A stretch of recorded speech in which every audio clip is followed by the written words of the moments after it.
오늘은 6월 9일 목요일입니다. 오늘 함께 나눌 말씀은 레위기 8장 4절로 13절에 있는 말씀 제가 봉독해 올리겠습니다. 모세가 여호와께서 자기에게 명하신 대로 하매 회중이 회막문에 모인지라. 모세가 회중에게 이르되 여호와께서 행하라고 명령하신 것이 이러하니라 하고 아론과 그 아들들을 데려다가 물로 그들을 씻기고 아론에게 속옷을 입히며 띠를 띄우고 겉옷을 입히며 에봇을 더하여 에봇에 기묘하게 짠 띠를 띄워서 에봇을 몸에 대고 흉패를 붙이고 흉패에 우림과 둠림을 넣고 그 머리에 관을 씌우고 그 관 위 전면에 금패를 붙이니 곧 거룩한 관이라. 여호와께서 모세에게 명하심과 같았더라. 모세가 관유를 취하여 장막과 그 안에 있는 모든 것을 발라 거룩하게 하고 또 단에 7번 뿌리고 또 그 단과 그 모든 기구와 물두멍과 그 받침에 발라 거룩하게 하고 또 관유로 아론의 머리에 부어 발라 거룩하게 하고 모세가 또 아론의 아들들을 데려다가 그들에게 속옷을 입히고 띠를 띄우며 관을 씌웠으니 여호와께서 모세에게 명하심과 같았더라. 아멘. 기도하겠습니다. 하나님 감사합니다. 오늘 제사장의 거룩한 옷을 입히는 이런 말씀을 통해서 우리에게 주시는 주님의 뜻을 깨닫기를 원합니다. 진리의 영 성령께서 함께하여 주시옵소서. 예수님의 이름으로 기도합니다. 아멘. 이제 모세가 아론과 그 아들들을 제사장으로 임명을 합니다. 그리고 그들을 이제 세우는 그런 장면이 나오고 있습니다. 오늘은 이제 제사장으로서의 거룩한 옷을 입히는 그런 이야기가 나오게 됩니다. 이 제사장에 대한 말씀이지만 결국은 이것은 우리 성도들에 대한 말씀으로 우리가 얼마든지 받을 수가 있습니다. 구약 시대에는 그런 아론의 후손들만이 제사장으로 그런 어떤 그 혈통에 의해서 결정이 되었습니다만은 이제는 믿는 모든 자들이 하나님 앞에 거룩한 제사장으로 세움을 받았다고 하는 것입니다. 성경이 분명히 베드로전서 2장 9절에서 말씀하잖아요. 그러나 너희는 택하신 족속이요 왕 같은 제사장들이요 거룩한 나라라 그의 소유가 된 백성이니 이렇게 말씀이 이어지고 있습니다. 왕 같은 제사장이다. 초점을 왕에다 두지 마시고 제사장에다 두셔야 되는 것입니다. 하나님께 왕이라고 하는 것은 어떤 우리의 영적 권위를 말씀하시는 것이지만 결국 제사장으로 우리를 부르셨다라고 하는 거예요. 이 제사장이라고 하는 게 뭡니까? 하나님과 이 세상 사람들 사이에서의 중보의 역할을 하는 사람들이 제사장들이에요. 그래서 우리가 복음을 전하고 또 이웃과 세상을 위해서 중보기도 하고 또 하나님 앞에 예배자로 우뚝 서서 늘 하나님 앞에 예배 사명을 감당하는 그런 삶을 살 때에 우리가 제사장으로서의 사명을 감당하게 되는 줄로 믿습니다. 6절에 이렇게 시작을 하고 있어요. 아론과 그 아들들을 데려다가 물로 그들을 씻기고, 옷을 입히기 전에 먼저 물로 씻깁니다. 목욕을 그동안 못해서 더러워서 씻긴다라는 의미를 뛰어넘어서 이것은 어떤 영적인 정결함을 의미하는 거죠. 우리가 하나님 앞에 왕 같은 제사장으로 부름을 받을 때 먼저 하는 것이 우리 영적인 우리 영혼을 씻는 그러한 물을 받게 되죠. 그것이 바로 세례라고 하는 것입니다.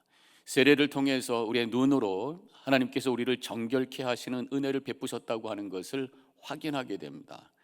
예수를 그리스도로 고백하면서 마음으로 믿고 입으로 시인하면서 동시에 세례를 받음으로 말미암아 그 세례가 우리의 영혼을 하나님께서 정결케 주셨다고 하는 그 확증의 표시로 우리가 받게 되는 것입니다.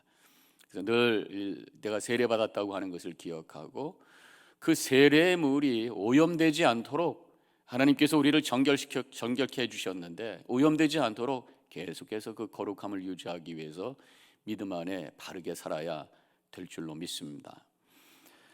자, 그 이후에 이제 옷을 입히는 이야기가 이어지고 있습니다. 7절부터 8절까지 이어지고 있는데 어떻게 말씀하고 있는가 볼까요? 7절 아론에게 속옷을 입히며 띠를 띄우고 겉옷을 입히며 에봇을 더하고 에봇에 기묘하게 짠 띠를 띄워서 에봇을 몸에 메고 그랬습니다. 먼저 속옷을 입게 되어 있어요. 이 속옷은 지금 우리 이 시대 언더웨어 그러면 이 자그마한 그런 옷을 이야기하잖아요. 그 당시에는 그런 어떤 옷이 없었고 속옷이라고 하는 통짜 옷인데 그것을 먼저 맨몸에다 걸쳤다고 하는 것입니다. 우리가 그래서 이 수치스러운 곳을 이제 가리게 되는 거죠. 바로 이 속옷이 우리 영적인 의미가 뭘까? 저는 그것이 그리스도로 옷 입는 것이다. 우리의 수치를 가려주시는 예수 그리스도의 은혜, 예수님을 나의 구주로 고백하면서 그러면서 믿음 안에 살아갈 때에 우리의 육신적인 욕망과 죄된 모습을 가려주시는, 죄 없다 인정해 주시는 그 의인의 justification의 은혜를 우리에게 베푸시는 거룩한 옷을 먼저 입게 되는 것이죠. 그래서 로마서 13장 14절에서도 이렇게 말씀합니다. 오직 주 예수 그리스도로 옷 입고 정욕을 위하여 육신의 일을 도모하지 말라. 예수 그리스도를 믿음으로 고백할 때에 육신의 욕망과 욕심을 따르던 그런 모든 삶의 그런 모습을, 죄된 모습을 내려놓아라, 그런 말씀이죠. 그것이 바로 속옷을 입는 의미라고 하는 것입니다. 그런데 이 속옷은 통짜라고 그랬습니다. 놔두면 줄줄 흘러갈 수가, 내려갈 수가 있어요. 그래서 오늘 말씀에도 보면 허리띠를 띠라고 그랬습니다. 에베소서 6장에 보면은 전신갑주를 입으라 말씀하시면서 진리의 허리띠라는 말씀이 나와요. 그러니까 우리가 속옷을 입는다고 하는 것이 예수를 그리스도로 믿고 예수님께서 십자가에서 나의 죄를 대속하셨다고 하는 것을 믿음으로 말미암아 죄 없다 인정함을 받는 것이 속옷을 입는 것이라면, 거기다가 허리띠를 맨다라고 하는 것은 이제 진리로 내 삶을 묶는 거예요. 거룩하게 그 삶을 유지하기 위해서는 하나님의 말씀, 그 진리가 내 삶을 꼭 잡아줘야 된다는 거죠. 허리띠를 매야 된다고 하는 것입니다. 그 다음에 겉옷을 그 위에다가 걸쳤습니다. 겉옷은 청색 실로 짠 거예요. 푸른색 옷입니다. 푸르다라고 하는 것은 하늘의 이미지가 있고 생명의 이미지가 있죠.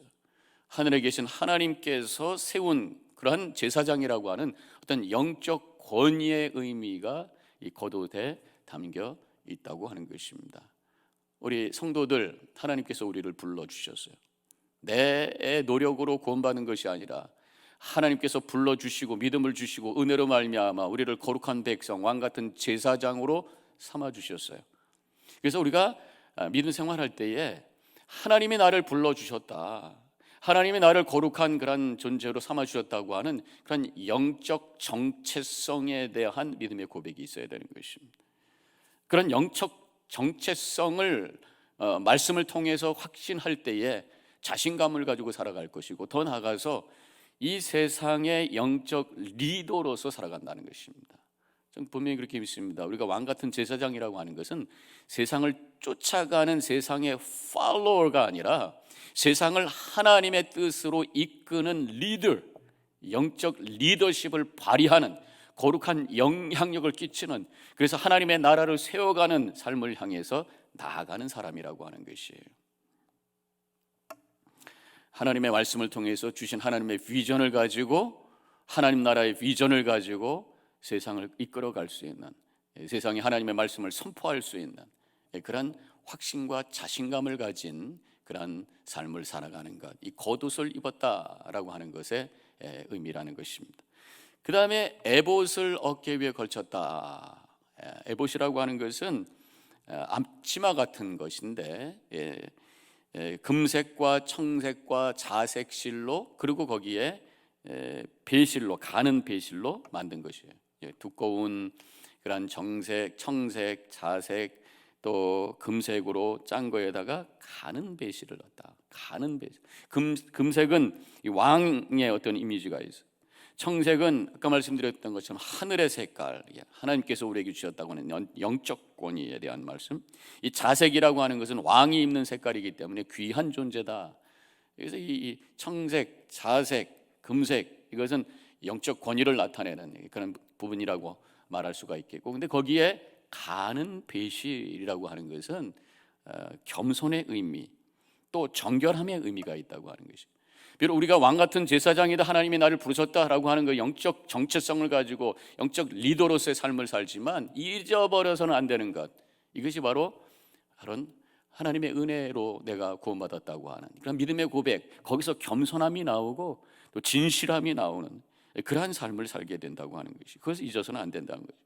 그래서 우리의 말과 우리의 삶을 통해서 예수 그리스도를 드러낼 수 있는 그런 겸손함과 신실함의 삶, 이것이 필요하다. 그것을 이 에봇을 통해서 우리가 배울 수가 있습니다. 그 다음에 에봇 위에다가 가슴에 다는 흉패가 있어요. 흉패가 있는데 흉패에는 12개의 보석이 있습니다. 12이라고 하는 숫자는 그 당시는 구약이니까 구약의 12지파를 의미한다고 할 수 있어요. 신약에는 12제자가 나오고, 이 12이라고 하는 것은 모든 하나님의 백성, 모든 하나님의 성도들을 의미한다고 할 수 있습니다. 가슴이라고 하는 건 뭐겠습니까? 바로 신실함, 사랑과 진심을 담는 그 장소가 바로 가슴이잖아요. 가슴 위에 하나님의 백성, 모든 성도들을 품고 사는 삶을 사는 것, 이것이 바로 왕 같은 제사장의 삶이라고 하는 것입니다. 우리가 열심히 내가 거룩한 삶을 살고 영적 리더십을 발휘하며 사는 것도 중요하지만, 우리 하나님 믿는 모든 백성들, 주님의 성도들을 가슴에 품고 함께 사랑하고 진심을 나눌 수 있는 이 좋은 관계, 좋은 공동체를 세우는 거, 이건 무시해서는 안 돼요. 중요한 것이. 우리 성도님들은 큰 마음, 깊은 마음을 가지고 살아야 될 줄로 믿습니다. 예수 믿는다고 하는데 마음이 요만해가지고 조그만 거에 예민하게 반응하고 업 앤 다운하고, 이것이 아니라 좀 품어주고 기다려줄 수 있고 상대방을 인정할 수 있는 어떠한 모습이라도 거기에 하나님께서 그도 사랑해 주셨다고 하는 그런 마음, 어떠한 모습이지만 거기에 하나님의 은사가 있다고 하는 그런 믿음의 고백을 하면서 그 사람을 존중해주고 그 사람의 이야기를 경청할 수 있는 그런 넓은 마음과 깊은 마음, 이것이 바로 가슴에 흉패를 단 자의 삶의 모습이죠. 좀 더 실감 있게 이 큰 마음, 넓은 마음을 어떻게 표현할 수 있을까? 항상 이런 생각을 가지고 사는 것이 아니겠는가? 그럴 수도 있지. 다른 사람의 어떤 행동과 말을 보면서 그럴 수도 있지. 이럴 수는 없어. 옹졸한 마음이 되는 거죠. 그럴 수도 있지. 어느 정도 우리가 인정해주고 가치를 찾으려고 하는 그런 마음, 열린 마음, 거기서 대화가 되고 거기서 사랑의 교제가 만들어지는 거 아니겠습니까? 옛날 그 한경직 목사님 돌아가셨습니다만은 그분의 유명한 일화가 있잖아요. 그분이 참 일리가 있습니다, 이런 말씀을 참 잘하셨다고 그래요. 근데 회의를 하는데 무슨 회의인지 모르겠습니다만 한쪽에 한 분이, 한 장로님이 목사님 어떤 의견을 냈어요. 이렇게 하십시다. 그러니까 목사님께서 그 의견에 일리가 있네요, 그런 거예요.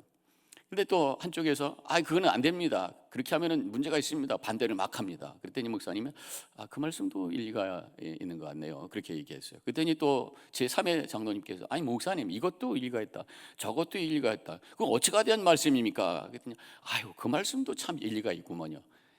그러면서 대화를 풀어가고 함께 제3의 어떤 좋은 의견을 향해서 좋은 회의를 했다, 그런 얘기가 있어요.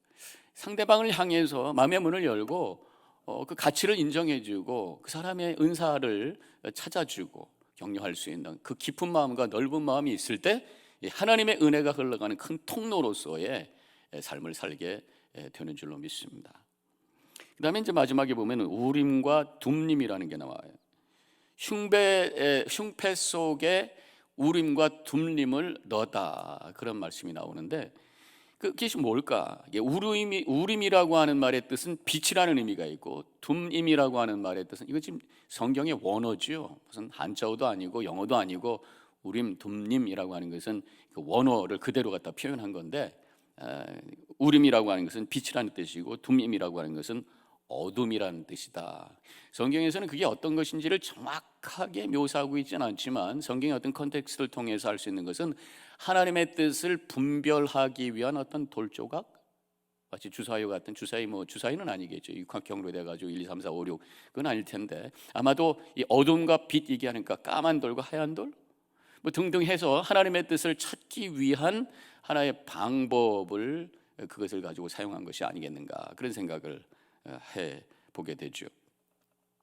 여기서는 바로 왕 같은 제사장으로 하나님이 우리를 부르셨다고 하는 것, 그러면 하나님의 뜻이 무엇인지를 늘 찾고 몸부림치면서 그것을 찾아가는 어떤 과정이 우리에게 필요한 거예요. 하나님의 음성을 듣는 삶을 살아야 된다라는 것입니다. 하나님의 음성을 듣는 구체적인 방법이 뭘까? 세 가지를 얘기하죠. 성령께서 감동으로 주셔서 들려주시는 그런 메시지가 있어요. 깊은 기도를 통해서 어떤 결정을 하려고 할 때 하나님께서 이것이 내 뜻이다라고 하는 것을 깨닫도록 해주시는 그런 순간이 나옵니다. 근데 그것만 갖고는 안 돼요. 또 한 가지 더블 체크할 게 있습니다. 바로 하나님의 말씀이죠. 말씀을 깊이 묵상하면서 그 말씀을 통해서 세미한 음성을 또한 하나님께서 주십니다. 또 한 가지로 또 우리가 컨펌할 게 있어요. 그것은 바로 상황, 뭐든지 돌아가는 상황을 통해서, 그것은 지혜를 통해서 우리가 깨닫게 되는 거죠. 이것이 바로 결국은 하나님의 뜻이구나. 확인해서 확신이 될 때에 하나님의 뜻으로 믿고 결단하고 결정하면서 살아갈 때에 우리를 통해 하나님의 뜻이 이루어지는 그런 복된 삶을 살게 된다는 것입니다. 성도는 하나님의 부르심을 받은 제사장으로 살아가야 돼. 예수 그리스도를 구주로 고백하는 그 속옷을 입고 진리의 말씀으로 내 허리띠를 메고 하나님의 부르심을 받은 자라고 하는 그런 확신, 영적인 적체성을 가지고 겉옷을 입고 그리고 그 위에 거룩한 행실과 겸손함의 에봇을 입고 가슴에 모든 성도들을 품는 흉패를 달고 그 다음에 하나님의 뜻을 분별하려고 하는 옴님과 둠님의 그런 결단을 통해서 하나님의 부르신 그 뜻을 이루는 왕같은 제사장으로서의 삶을 살게 되는 줄로 믿습니다. 그렇게 살아가는 우리 모든 성도님들이 되시기를 주님의 이름으로 간절히 축원합니다. 기도하십시다. 하나님 감사합니다. 저희들을 왕같은 제사장으로 부르셨습니다. 거룩한 옷을 입고 그래서 하나님의 뜻을 이룰 수 있는 삶을 살아가는 그런 제사장으로서 결단하는 이 시간 되게 하여 주시옵소서. 우리의 삶을 통해서 오로지 하나님께 영광이요, 그래서 우리에게는 큰 기쁨과 은혜가 되는 삶을 살아가게 하여 주시옵소서. 예수님의 이름으로 간절히 기도합니다. 아멘.